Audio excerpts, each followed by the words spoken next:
प्रेरणा जुलाई अगस्त 2013। कुणाल की पितृभक्ति। यह सर्वमान्य बात है कि मनुष्य चाहे कैसा भी क्यों ना हो, उसने कुछ न कुछ दुर्बलता अवश्य होती है। प्रियदर्शी अशोक में अपार गुण माने जाते हैं, लेकिन इसके साथ ही उसमें एक दुर्बलता भी थी। उन्होंने वृद्धावस्था में विवाह किया था और वे अपनी उस नई रानी तीक्ष्णरक्षिता के वश में हो गए थे। उधर तीक्ष्णरक्षिता ने महाराज के ज्येष्ठ पुत्र कुणाल को अपने वश में करना चाहा। राजकुमार कुणाल तीक्ष्णरक्षिता का ग्रहण प्रस्ताव स्वीकार नहीं कर सके।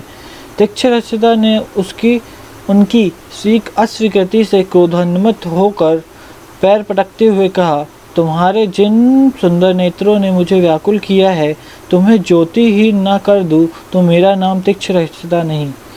महाराज अशोक तो छोटी रानी के वश में थे ही। उन्हीं दिनों तक्षशिला के समीप शत्रुओं ने कुछ उपद्रव किया है, यह समाचार महाराज के पास आया। तीक्ष्णरक्षिता ने महाराज को मंत्रणा दी। कुणाल अब बड़ा हो गया है, उसे युवराज होना है, अतः उसे राज्य कार्य और शत्रु दमन का अनुभव प्राप्त होना चाहिए है। आप मेरी बात माने तो इस समय उसे तक्षशिला के मोर्चे पर भेजे। महाराज की आज्ञा से कुणाल सेना के साथ तक्षशिला गए। उनकी पत्नी भी उनके साथ ही गई। राजकुमार ने अपनी नीति कौशल से बिना युद्ध किए ही शत्रुओं को वश में कर लिया। उनके निरीक्षण से वहाँ सुव्यवस्था स्थापित हो गई। इधर राजधानी में तीक्ष्णरक्षिता ने महाराज का विश्वास प्राप्त कर लिया था, यहाँ तक कि राजकीय मुद्रा भी अब उसके पास ही रहने लगी थी।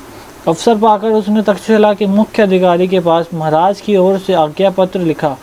कुमार कुणाल ने राज्य का बहुत बड़ा अपराध किया है। आज्ञा पत्र पाते ही उसके नेत्र लौह सलाखा डालकर फोड़ दिए जाए और उसका सब धन छीनकर उसे राज्य से बहिष्कृत कर दिया जाए। आज्ञा पत्र पर राजकीय मुद्रा लगाकर गुप्त रूप से वह पत्र भेज दिया।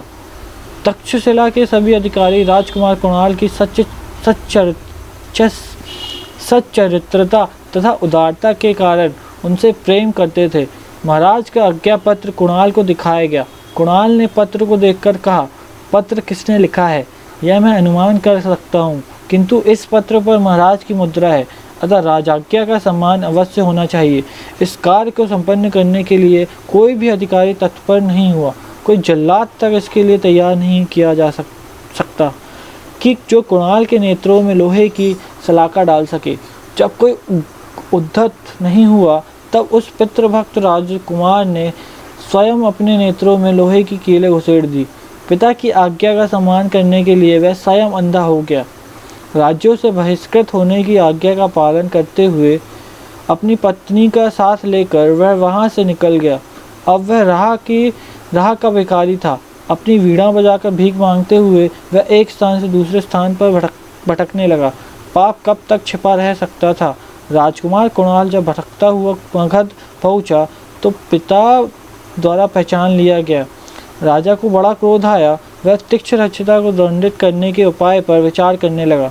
कुणाल का जब अपने पिता के मनोभाव का ज्ञान हुआ तो उसने प्रार्थना की, महाराज मेरी विमाता को इस अपराध के लिए क्षमा किया जाए। परंतु अशोक तीक्ष्णरक्षिता को क्षमा नहीं कर सका और उसे प्राणदंड दिया गया। महाराज अशोक ने कुणाल के पुत्र को राज सिंहासन का उत्तराधिकारी नियुक्त कर अपने पाप का प्रायश्चित किया।